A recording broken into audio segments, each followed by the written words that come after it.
So phimosis అంటే ఏంటి అంటే అంగం యొక్క ముందరున్న చర్మం వెనక్కి పోకపోతే గనక దాన్ని ఫైమోసిస్ అంటామన్నట్టు.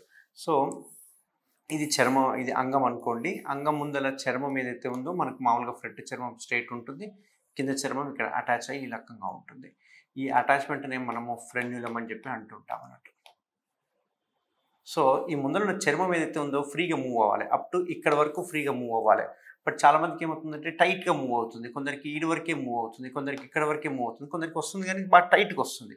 ఇట్లా ఫ్రీగా మూవ్ కాకపోతే గనక లేకుంటే అనేబుల్ టు రిట్రాక్ట్ అసలుకే వెనక్కి రాకపోతే గనక దాన్ని ఫైమోసిస్ అంటాం.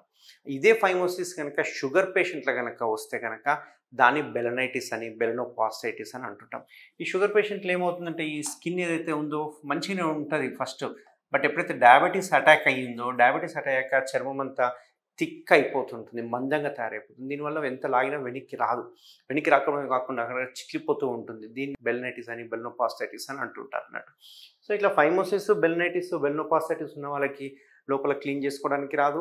ఇంటర్‌కోర్స్ చేసినప్పుడు విపరీతమైన పెయిన్ గానీ, మంట గానీ, ఒక్కొక్కసారి కట్ అయ్యి బ్లీడింగ్ వచ్చే అవకాశాలు ఉంటాయి.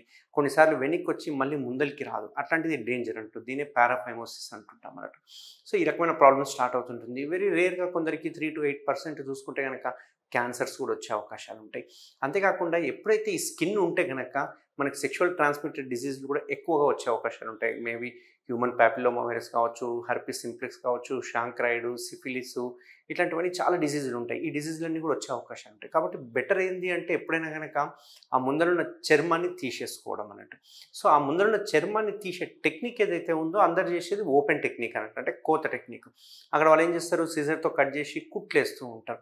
ఒక్కొక్కసారి కుట్లు కూడా ఇక్కడ ఏస్తూ ఉంటారు. కొన్నిసార్లు ఇక్కడ ఏస్తూ ఉంటారు. సో దీనివల్ల ఏమవుతుందంటే కుట్లు తీపించుకోవాలి. కొంచెం painful procedure and 1 week 10 days bed rest ఉండాల్సి వస్తుంది. రెగ్యులర్‌గా డ్రెస్సింగ్స్ అవసరం పడుతుంది. ఒక్కొక్కసారి అక్కడి నుంచి నీళ్ళలాగా, చీమలాగా కారుతూ ఉంటుంది. అండ్ మోస్ట్ ఇంపార్టెంట్ ఏంది అంటే కాస్మెటిక్ రిజల్ట్స్ ఉంటదన్నట్టు దీనివల్ల.